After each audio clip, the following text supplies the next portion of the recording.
आपल्या शहराच्या प्रगतीची आणि समृद्धीवर भिंती नव्हे तर हा एक विचार आहे आणि समाजातील शेवटच्या माणसाचा आधार आहे।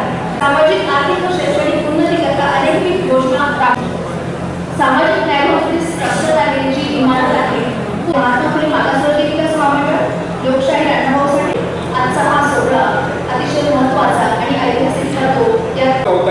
आम्हाला वसतिगृहाच्या प्रवेशाच्या वेळी सुद्धा अनेक अडचणी येतात, सर्व सन्माननीय विधिमंडळ सदस्यांना माहीत आहे।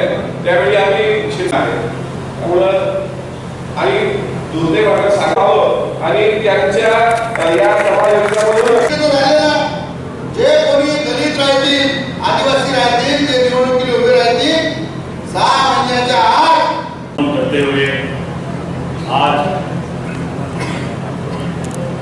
बाबासाहेब मला सांगत बोलू नका, समजा तुमच्याचं कल्याण केलं 10 वर्षानं।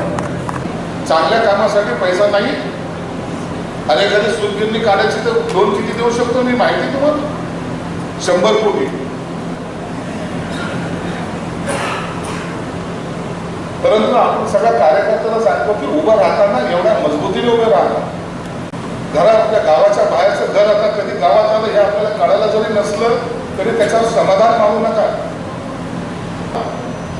तुम्हाला आणखी मोठं बनायचंय, तुम्ही फार छोटे आहात, कधी नव्हतं आम्हाला मिळालं म्हणून मी आज स्वतःचा दागिना घातलाय, त्याचा तुम्हाला अभिमान वाटतो। अरे लोकांकडे इतके दागिने आहेत की ते मोजता त्यांनाही माहिती कुठे ठेवलेत ते म्हणून आपण तर सुरुवात करायला लागलं। या सुरुवातीला त्या मजबूतीने उभं राहा।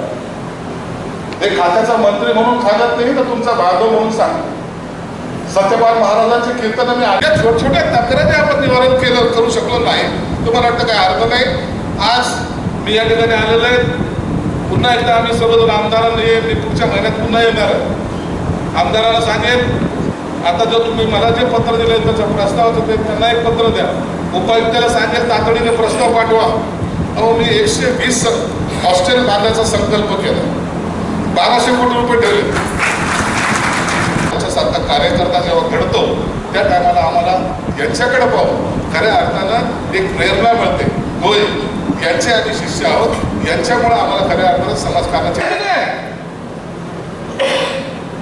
थांबा त्या लोकबदलाचा उपचार